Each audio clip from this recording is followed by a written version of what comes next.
The Forgotten Sanctum, Part 27. The air turned molten as the survivor stood at the heart of the sanctum, the blade blazing like a shard of the sun. Around him, the walls trembled with veins of light, each fracture pulsing like the heartbeat of something ancient. The voices of the bound dead rose higher, no longer cries of despair, but a chorus of urgency, a demand. "Strike! Strike! Free us!" The entity staggered, its monstrous shape unraveling into tendrils of smoke and splinters of bone. It no longer resembled a god. It was a ruin, a crumbling echo of the power it once held.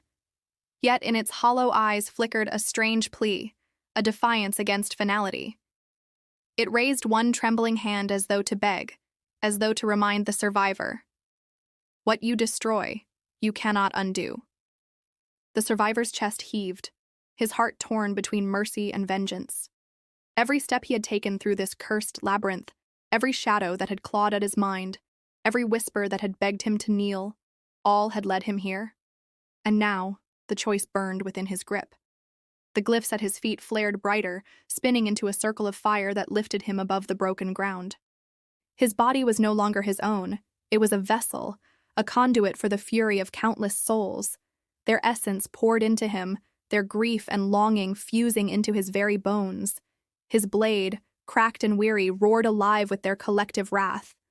The entity lunged in desperation, its form unraveling with each step, claws stretching like black lightning. Its scream tore through the sanctum, shaking loose stones and tearing fissures into the sky above. Yet when it reached for him, its hands dissolved before they could touch. The sanctum itself denied it. The survivor raised the weapon high, the weight of eternity coiled within its edge. For an instant, time held still, the world balanced between damnation and release. Then he struck. The blade cut through shadow, through bone, through the very essence of the entity. A shockwave erupted, hurling flames and whispers across the chamber. The walls split wide, the ceiling burst open, and a torrent of light cascaded down like judgment. The entity's scream shattered into silence. Its crown of shadow fell, not as a weapon, but as dust. And the voices. Oh, the voices sang,